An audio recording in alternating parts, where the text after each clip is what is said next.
So when I first read the blurb for the dating pact, I knew it was going to be right up my street. You know, there's fake dating, one bed, tropical destination. Yes, please.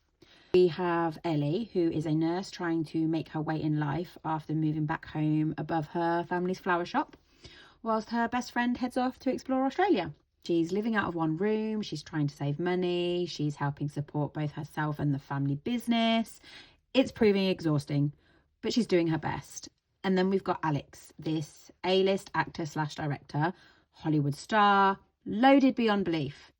But despite his fame and fortune, has got his own family issues and is desperate to be seen as more than just his family name. This story begins when Ellie gatecrashes a high-end party and somehow ends up bringing Alex home, strictly to the sofa. And when Alex suddenly needs a +1 for his brother's wedding and all the inevitable family drama that comes with it, Ellie seems like the perfect solution. Now, this story flowed really well. It was fun, it was easy to read, and the chemistry between Ellie and Alex did feel quite natural on the page.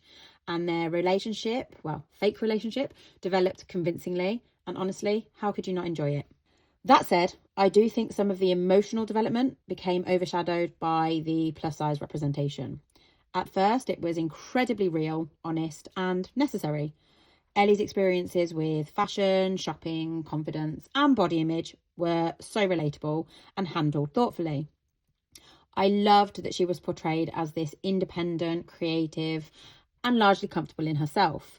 You know, she had this passion for designing her own clothes, and this navigated the frustrations of high street fashion, which felt really authentic, particularly for readers who don't fit neatly into standard sizing, like myself. Even her occasional insecurities and moments of self-doubt felt believable, because society does impact the way women view themselves. However, I do think that the message became a little repetitive by the end. We understood that Ellie, as a plus-size woman, experienced the world differently, especially in settings like Hollywood. But the constant reminders and repetitive references to her body did feel a little unnecessary after a while. What was quite amusing was that I buddy read this with Amy, and just before we got to the final chapters, we discussed how we thought it would end. Turns out we were completely right. But honestly, that predictability did not matter. This was pure Hollywood chaos mixed with the hustle and bustle of structured London life.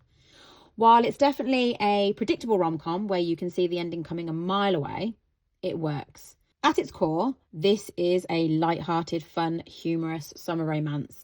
So if you are a fan of classic chick lit and celebrity romance tropes, this will be an easily enjoyable read.